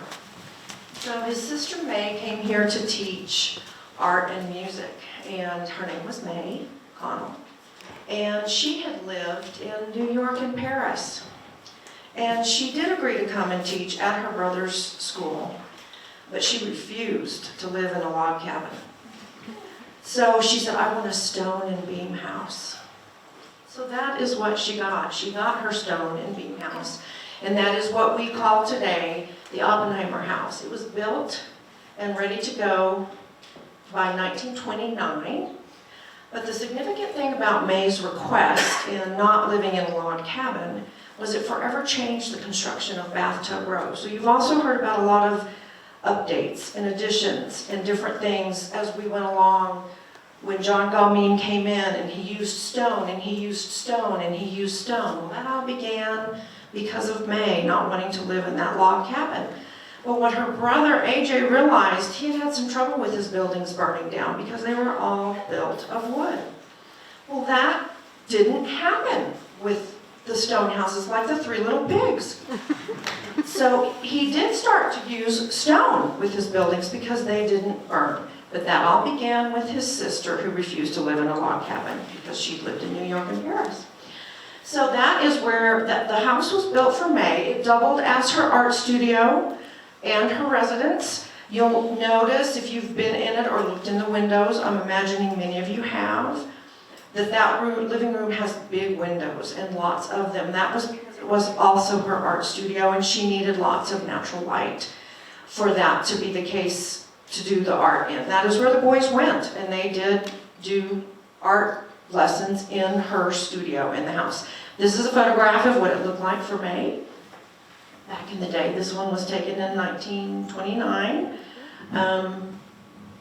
Now it is painted. That stone is now painted. That happened much later. But the room looks very much like that. You can see the big windows. You can see the fireplace. That was all for her studio. The other thing that she didn't want all those screened porches we've talked about. No. It did have a sleeping porch, but it was not screened. It actually had glass. These other poor women that were wives of these schoolmasters, that these men still wanted to live and sleep on screened porches. They had no choice. May had a choice. She made her choice. She got glass. So that is a difference with this house. So we also know there were some other, so May was only in the house, not for very long. Other people did use the house during the ranch school period before the Manhattan Project came in. That is a picture of the boys in front of Master Cottage 2. And you'll notice those windows, they're not screened.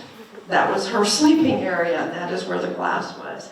Another family was the Wallen family that lived after May in what we call the Oppenheimer House or Master Cottage 2.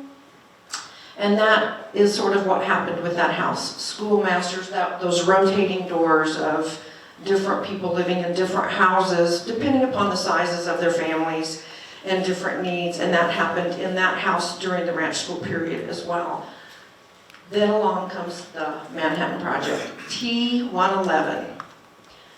So we know the resident of this house, and there was not a rotating door with this house during the Manhattan Project. The occupant of this house, they stayed in the house the whole time they were here.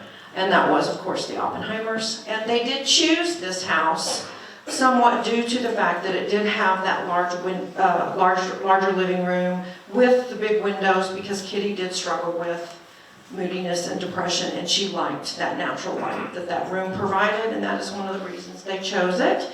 They did also choose it because of Robert liked to host parties, and that living room was nice for that. As we all know, he was known for his martinis that he served in the house, and scientists were quoted as saying they were afraid to walk home after an Oppenheimer martini because they were so strong. But he did host a lot of parties there. Another interesting thing about this, while they were there, to get in and out of the house, Kitty had to show her pass, and there were security outside this house.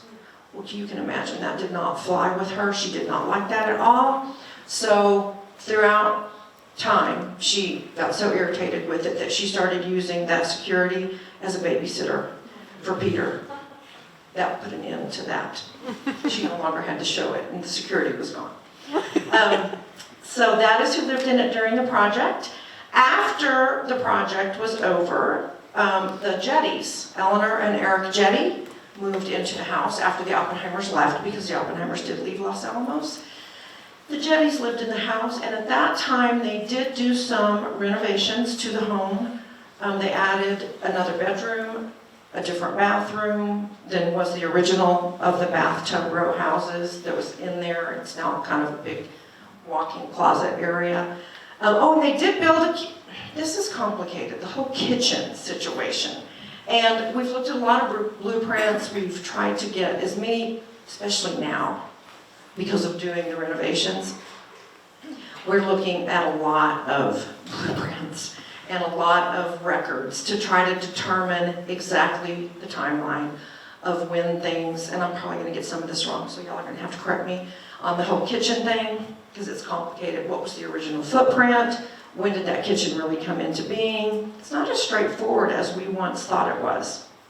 So it turns out what we think that is now the dining room inside the Oppenheimer house was the kitchen. Not a big kitchen, not an extensive kitchen, because they did take their meals down here in the dining hall during the ranch school. But Kitty wanted a dining room. Is this right? No, I'm not getting it right. Help me, Katie. What is now the dining room? We just discovered this not long ago, a month or so ago, looking at blueprints and looking at records. So we do have the blueprints from the Jettys and the renovations that the Jettys did in 1946.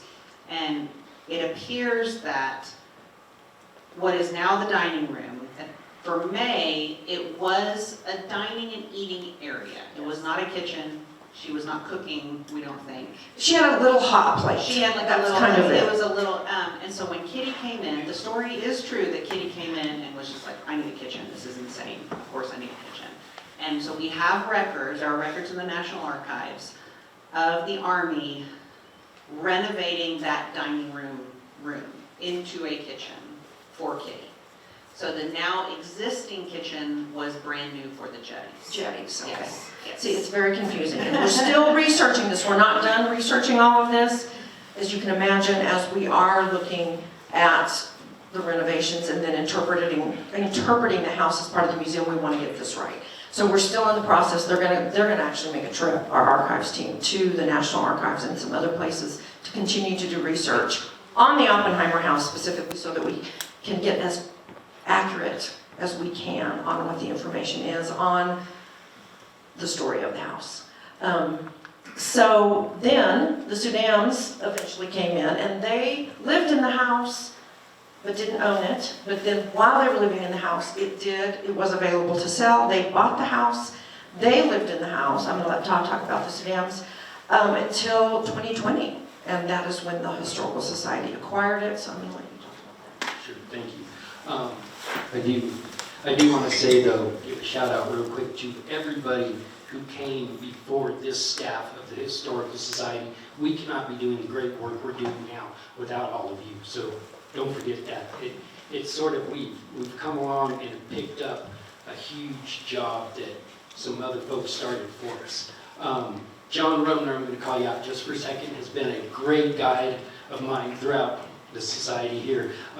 He knows more about Jerry and Helene Sudan than I think anybody does. He became very, very good friends with him, and I think that would be a wonderful lecture one of these times, if we can get John to talk about it. So, but yes, the Sudans stayed there and then willed the house to us in a trust, and we were very fortunate to that.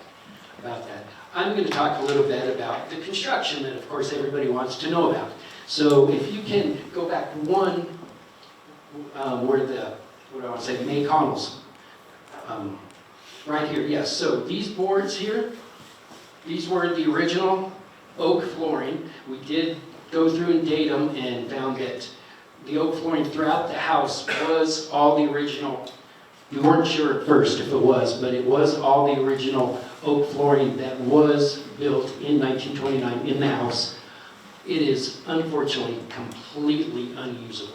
So we've had to, you can go ahead and go back to that other picture. We've had to pull a lot of it out. You can see these are kind of dark pictures, but we now have a crawl space which goes down 20 plus inches below some of the main joists. The main joists, unfortunately, I was going to bring a piece, but it causes too much dust. They have literally just rotted away. This home has sat in the dirt, kind of the joists have just sat in the dirt, and water damage along this wall. There was a tremendous amount of water damage all the way down here, and it just rotted out some of these main joists that are just have turned to dust. We've encapsulated some of them and put one box in the guest cottage, in the bait house too. Okay, gotcha. So that you can look at the rotten wood.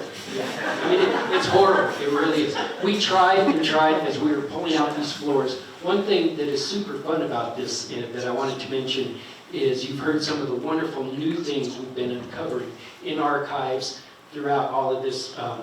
Some of the interesting things about the big house. As we are pulling out these floors, we are finding more and more new things about The house is certainly telling us some things as we go through this process. We are learning more and more as things are dated on the back of the floorboards. And so the house is talking to us right now as we uncover and keep doing this reconstruction project. So it's very exciting, but we're learning new things that will become part of our accurate history of this particular house. So we are working with some great people. Sean is our head architect. He was with AOS Architectural out of Santa Fe. He is now with Mass Architects, which have done wonderful work all around the world. In fact, they're part of the people out in parts of Africa that are bringing water out of the air and helping a lot of the very unfortunate people be able to live. Some of the solar work they're doing out there, they've done a lot of work in Boston, in Santa Fe. Our contractors, JDR Contracting, has done a lot of work on churches, the Santuario out in Chimayo, St. John's Church down in Santa Fe. It's kind of fun because JDR Contracting doesn't mean anything more than Jeff and Don remodeling. That's how it started. So kind of neat. But one thing that's super fun that I want to find out from you guys, and either come up and talk to me or come up to my office. As we are pulling all of these things out, Don was telling me, he said, we were working on St. John's Church in Santa Fe, and we came upon a time capsule from 1900.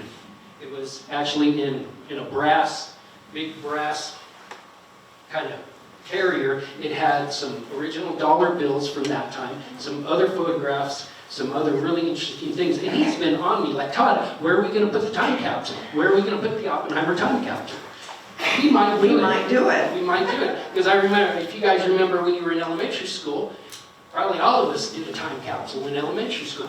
So we are seriously thinking about it, but I need your input to find out what do we need to put in it, and we can't put everything in it. You have limited space. So this has been just such a wonderful, wonderful experience to work with this house. And I can't not give so much credit to the people that came before us, because it was like they had an idea of what we were going to do in the future. And we have one shot to get this right. And yes, it's taken a long time, and yes, it's going to take a few more years. We are going to do it correctly. We're definitely going to be giving, through interpretation, a shout out and some very big honors to the Sudans, to everybody who has lived in the house up through the Oppenheimers and past, of course. I want to give just a very small construction timeline. From in 2025, we actually officially started by pulling out the first boards in the living room. We have all of these boards, and we are keeping them. We can't reuse them for safety reasons. So historic authenticity is up here, safety is above it. And so we have to replace that. We have a great structural engineer, Lucchini from Santa Fe. Tony is wonderful, comes up all the time. We have meetings. I have a meeting with Sean, our architect, and JDR and Tony probably once every 2 weeks. I'm daily working with JDR, the contractors down there. They have some great, great people who've been working, like I said, on the Santuario. These are good, really great people. And they will stop. It's fun because obviously everybody knows Kendra is about ready to have a baby. As soon as we walk down, Pablo, the head guy on site here, stops at all work. And then it's like, Kendra, where would you like to walk? You know, so really great, great guys. The house itself, like I said, we have started yanking out all of these. We originally started here, right along this area. We numbered all of the boards because we hoped to take them out, keep them, and put them right back where they were. We couldn't do it because they are just so dried out, so cracked already before we even started pulling them out. But we will be doing, I've been getting calls, it's kind of weird, calls and emails from around the country saying, can I buy some of these boards? Can I give you a donation? So we are going to do some sort of fundraiser with these boards. I'm not sure, a lot of the boards are only going to be about 4 feet long, but it's really neat because, yes, all of these people walked on this floor, which is kind of very historic. So we've gone through here, like I said, we've dug out a nice real crawl space. The original, we had just a little sort of trench that John remembers. Just that came from, there's a small little basement that held the boiler. The original boiler, and John, correct me if I get this out of whack, it originally started as wood. It was a wood boiler, and then it went to a coal boiler, then went to kerosene, propane, and then we got a new boiler for natural gas, which has been in the house, I think, about almost 20 years now. So there's a little trench that goes back through here to, which is underneath sort of the kitchen, which is where the boilers are held down in a little concrete space. But we needed to have, for safety, to have a good crawl space all the way through the house and be able to get back to the other bedrooms and things. So now the timeline right now is we just received the new drawings that we found out we do need to take out more of the boards around the house. The dining room there's a little door right here that goes back through the hallway, and then the dining room and the kitchen, and then through here was Oppenheimer's office, and then their back bedroom. We have found out that most of the joists all around are just rotted away, completely rotted away. So we're having to do that. So from December 15th through the 31st of last year, Sean at Mass had to do new drawings for us. We will have Sean and Tony, the structural engineer, and the JDR crew back out to have another meeting and walk all around the house and see exactly where we're at. The crew from JDR will be back on next week maybe by Friday, to start laying some concrete here. So one of the things, I guess I should back up, there's so much going on, but one of the biggest things, you guys, is, as you all know, when the film Oppenheimer came out, it boosted our visitation tremendously. We went from about 23,000 people a year at most, up to 55,000 people. So that has dropped back down just a little bit to about 44,000 or so. And we have to, one of the biggest things is that we expect when the Oppenheimer House becomes open to the public, that's going to come back up, that's going to raise back up, and then drop down also. But we are working with this house to preserve it at least for the next 100 years. It will turn 100. With the time capsule in it. With the time capsule in it. It will turn 100 here in 29. Right? And so we are working with that in mind, very front and center in our mind. And we have to have it strong enough and secure enough and safe enough to have up to 65,000 people walking through this house a year. So I used to get a lot of calls saying, Todd, what's the problem? Just get this house remodeled. And I'm like, well, there's electric. They're like, no, it's just a house, get it done. And it's like, well, this is what has to happen. And it is, it's safety first. We have to make sure that it is safe for people to walk through. And when you're taking a private residence and you're turning it into a public property, there's a lot of compliance that you have to go through in order to take a private residence into a public residence or a public building. There's a lot to that. So the Oppenheimer House, the story continues. Yeah. And continue to follow us on social media. I try to do updates. We try to When do we have updates. something new uncovered, I send those out through our contact list. You can see pictures and see. We are going to move on to our smallest house. So, Reach out to me if you guys want to know a little bit more about the construction. We hope to have the actual construction part of the house done by this time next year. So in 1 year, we should be done. We've already started having interpretation meetings, all sorts of things. But thank you. I could talk about this forever. So thank you guys. so the powerhouse is next. So this building also is stone because it came after the Oppenheimer House. And that was the consistent thing that you've been seeing. Wooden houses and buildings prior to the Oppenheimer House, and then with May requesting a stone house, updates and buildings built after that are stone. And that is because of her request and him and AJ learning it doesn't burn. So the powerhouse, originally, there was a little tiny power shed, they called it, during the early ranch school days, and it held a very small generator, but it burned, actually, big surprise, right? One of the buildings that burned. It did burn down, and they also realized after it burns down, that it was not large enough they needed a bigger generator, more powerful generators, more updated generators to support the growing size of the ranch school as they were adding more buildings to the ranch school. So they did rebuild a powerhouse in 1933, built of stone, so that it hopefully wouldn't burn down.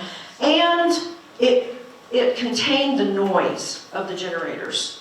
That was another reason that they built it out of stone. So that is what was built across from the mechanic's cottage, because he was in charge of taking care of the power and the generator. So they were built they built it right near that. So that is what was used as the powerhouse during the Manhattan Project, during the ranch school. When the Manhattan Project came in, it is small. You'll notice it is very small. And George wanted it as his residence. They no longer needed it as a powerhouse because they were using power lines. It was not needed anymore as a powerhouse. So they did refurbish it on the inside so that it would work as a small residence, and that is the one that George chose to live in. And it worked for his family because they weren't a large family. After the Manhattan Project, it was so small they took it off the listing of houses for residence. It didn't remain on that, so it was no longer used as housing after after George moved out, because it just was not large enough. And George was the explosives engineer, George Kistiakowski, that's who lived in that house. He was the explosives engineer for the Manhattan Project. Favorite story about George, many of you have heard. He took those explosives up into the Jemez Mountains and he blew up trees and tree stumps. And he gave the scientists their first ski hill, and that was Sawyer's Hill. And that was due to George. And you know, we read this in all of our books about Los Alamos, the history, and we think, okay, it's true. I read it in a book, it's true. So I use that story when I give tours, and I've done it for years.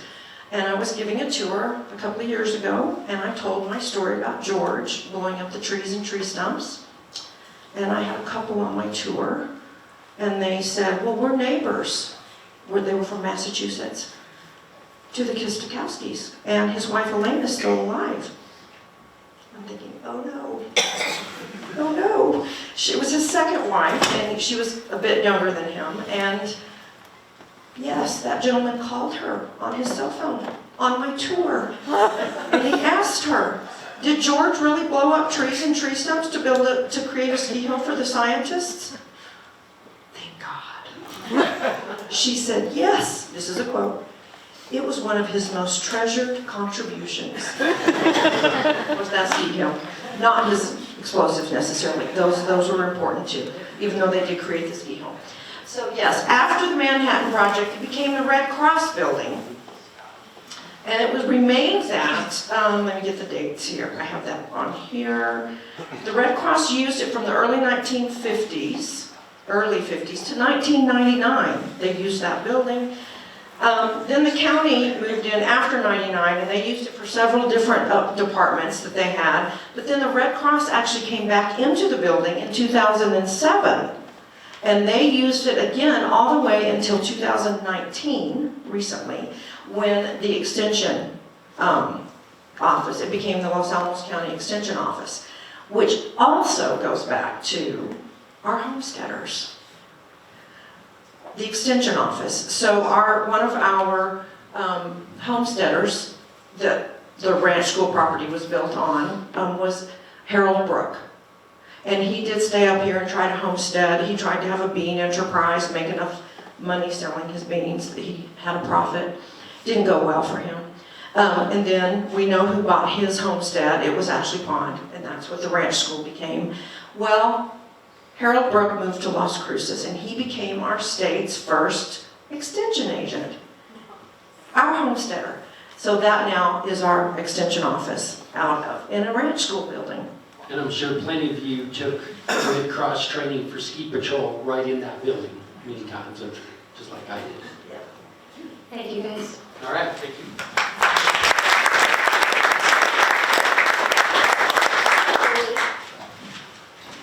My two favorite buildings. So hang on for my two favorite buildings coming up. And Hans Beta House. Joni is one of our amazing museum volunteers, and she is a docent in the Beta House on Friday afternoons. So if you don't get enough information this evening, please go visit her. Yes, please come see me Friday afternoons. I also do tours sometimes. So the Beta House is one of my favorites. So tell us a little about the history of the Beta House. So Master Cottage number 1 was rebuilt in 1931 after the wooden structure of the original Master Cottage number 1 was burned to the ground. Once again, as Chris had said, John Gomine built the new Master Cottage number 1 out of stone. Even though no master ever lived in the Master Cottage number 1 at all. The first residents were actually Fred and Edna Rousseau. Fred was actually the business manager for the ranch school. Edna was a school teacher for Sandoval County. They lived in the home starting in 1931 until the Manhattan Project came in. The house is actually built out of 2 layers of stone. That was found here on the plateau. It has an air pocket in the middle for insulation. It also has a wood part of the structure, and when you come to see me, I'll be more than happy to show it to you. And the original part of the house looks the same, the door, the placement of the windows, and things like that are all original. All right, so once the Manhattan Project came, what happened to the Hansgreen house? So in 1943, we had Edwin and Elsie McMillan show up on site. Edwin was actually in charge of the groups that were responsible for Little Boy. And I think Elsie McMillan was probably a hoot. After listening to her Voices of the Manhattan Project interview, she said a lot of really fun things about the house. My favorite was that she was laying in bed with her dear husband one night after their bed actually showed up. And she turned to him and said, "Honey, why didn't you tell me you were building an atomic bomb?" "What? Where did you hear that from? You do know I could lose my job." She said, "I'm not going to tell you," and she never did. She said many of the wives actually did know what was going on, but some of them did not, like Louis Alvarez's wife did not know what was going on. But of course Mrs. Bradbury did and Kitty did, people like that. That is one of my favorite stories about Elsie. But when they moved in, the house was not quite ready for them. They had a very small kitchen. Elsie wanted to be able to cook, but it wasn't big enough for the big Black Beauty wood and coal stoves that were going into the other homes, and they were very dirty, and he said, "You don't want that stove in here anyway, and we might be able to change some of the electricity in here, and you can get a hot plate."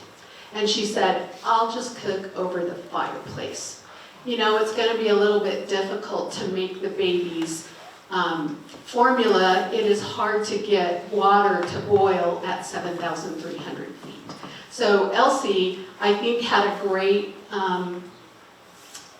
time while she was here. They did a lot of hiking and things like that. So the McMillans put the house to good use while they were here. And who lived in the house after the McMillans? So after the McMillans left, at the very end of the Manhattan Project, Hans and Rose Beta moved in. They lived in the home for the end of their time here on the hill. Rose actually left a little bit before he did, though. We didn't have any water. It was very cold, believe it or not. And so she left a little bit early, but Hans left a little bit later than that. Okay.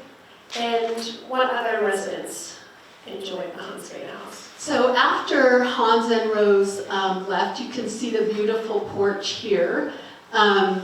It looks very similar to that today, except we have some beautiful benches out there now that you can go and sit on. So please come sit on the benches. Enjoy the house with me. In 1946, Max Roy, that we have talked about before, actually moved in. He was the new explosives division leader. And he lived in the home until his death in 1992. He was the first person to actually own the home. He was able to buy it when the county opened up in 1957. And in 1948, the AEC added on the large kitchen to the left, the seafoam green bathroom that I like to call it, and the large bedroom on the right. It added square footage. It is now about 1,600 square feet. A beautiful home for anybody that could live there. I think it's one of my favorites. And so how do we go from Max Roy to today? Or happens in between? So after Max Roy passed away, dear Duncan McDougall actually was interviewing and recruiting a gentleman by the name of Richard Morse. Richard Morse and his wife Penny then moved into the home after he was given the opportunity to buy the house during his recruitment, and he was friends with Hans Bethe when he was in school, and so that house was used to get Richard to actually come here and work. He lived in the home until about 2011. He moved out due to some health issues. Sorry. Here's my house. Totally died down. Okay, sorry about that. In 2012, those of you that have lived here for a long time, or at least since 2012, will remember the January and February that we were below zero for many, many days. We had a jogger out in front of the Bethe house, running by the house, because isn't that what we do in below zero temperatures? We run by the house. They noticed water coming out from under the door. The steam heat in the basement, the pipes had frozen and had exploded. There's the water damage right there. After that, Richard Morse's son had notified the Historical Society that he was interested in selling the home. The Historical Society did not have the $300,000 available pocket change to actually purchase the home, and it had a lot of damage that needed to actually be fixed. So at that time, Clay Perkins, who was a rocket scientist, a businessman, and a lovely, lovely philanthropist, along with his wife, stepped up to the plate and gave the additional funding to be able to purchase the home and deed it to the Historical Society for a small fee, $1 to $10. We're not really sure how much. He was so excited. He was a tween during the World War II. He was interested in atomic energy. The space mission had come through. He loved history and maps and all things collectible. They stepped up. They donated the home along with enough funding to actually do the repairs and revitalization of the home and provide funding to put the exhibits in and to do the interpretations. And we are very thankful that their philanthropy and their love of history and the Manhattan Project has provided us with this home today that I get to stay in for a few hours every week. Can you tell us a little bit about why you love the Hans Bethe house? Well, here you can see some pictures. Those are my deer that, standing on the porch, are always outside in the afternoon. Standing next to the table is actually our wild child. That is my daughter, Samantha. She was visiting after we had the Strickfaden's table put in, and now you can see what it looked like this winter with the interpretation of putting a beautiful Christmas tree, the table, what it would look like. People love that amber carnival glass. It just makes the house feel like the home it should be. Any final thoughts? Yes, so any of us that actually docent in the Bethe house have our favorite parts. Some people like the to talk about the Nobel Prize or go play on the typewriter. My favorite part is the house. The steam heat in the basement, to be specific. When you turn it on, when it's winter time and it starts to pop and fizz and hiss at you, the heart starts beating in this house. And then the radiators start dripping. And you hear all the noises that make this a house and makes it really feel like the home that it really was. And at night when I get ready to close down and it's dark, because I guarantee you somebody's come to see Chris and got a ticket at 4:45, so I'm there till 5:15 or 5:30 and it is dark. I go to shut down, I close the curtains, I go to the back, I turn the lights off and I say goodnight. The people are still there. The voices are still there. I come back through, I turn the heat down, and it pops again. And it starts to close up for the evening time as it's cooling down. I go and set the alarm, I go to turn the key, I pray that I've done it right and Todd is not going to get a phone call from the police. I turn the key, I tell everybody in the house one more time, thank you so much, have a good night. Thank you, Jimmy.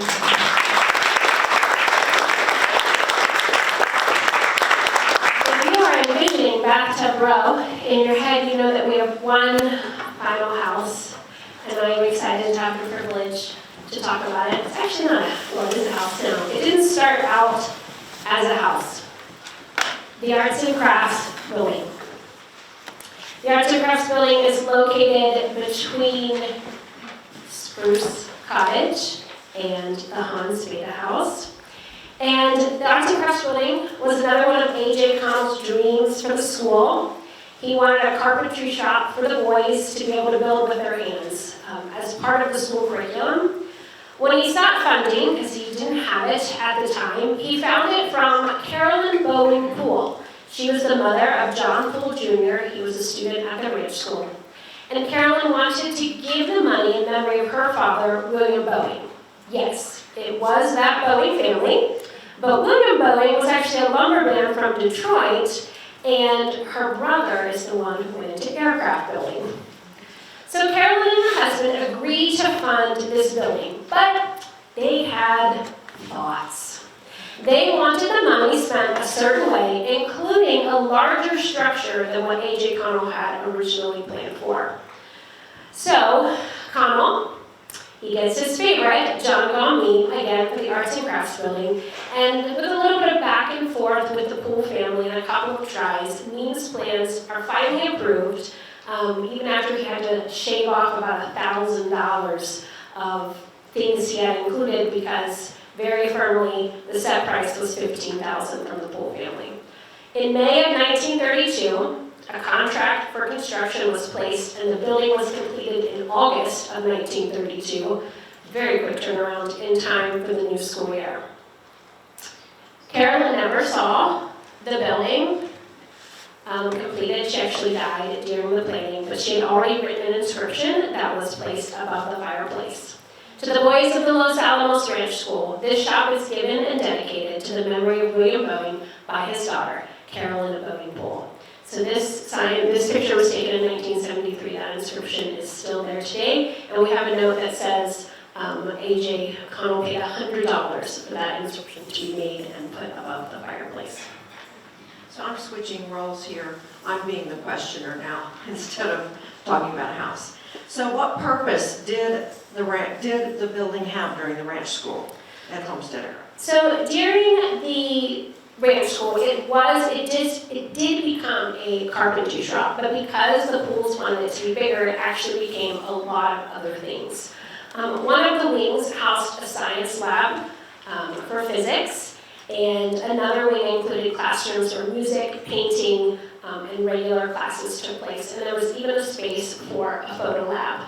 Here you can see what was probably, we don't know for sure, I think it looks like a science lab. That's what I called it, but I did learn recently that up against the wall you see some shelving, you see some rocks. And the boys would call that their museum. So we can probably guess that they had gathered some of that from the surrounding area. You can see a class taking place as well. And then here is probably the other side, another wing, and this was an English class, I believe, taking place in 1941. So it offered a lot of diverse arts. It even had a movable stage, and they would perform drama productions inside the Arts and Crafts building. And during the Manhattan Project. It's the Manhattan Project, so what did everything become? It became housing. And it was turned into 2 apartments. The Army constructed a wall to divide the building. The building is kind of a U shape, so I assume that wall was kind of in the middle of the bottom of the U. Don't know exactly where. So it became 2 apartments, and we know that one of its first inhabitants was Colonel Whitney Albert Ashbridge, the second post commander of the Corps of Engineers operations at Project Y. And what we love about Ashbridge is that he was a student at the ranch school from 1918 to 1919, and before he attended and graduated from MIT. So who were some of your favorite or famous residents of this building? So after the project ended, the story goes that the Fermis turned down a chance to live in the Arts and Crafts building, and Norris and Lois Bradbury and their 3 kids moved into one side of the building. They lived there until the early 1950s when they moved to Western area, and after that point it became a single family residence.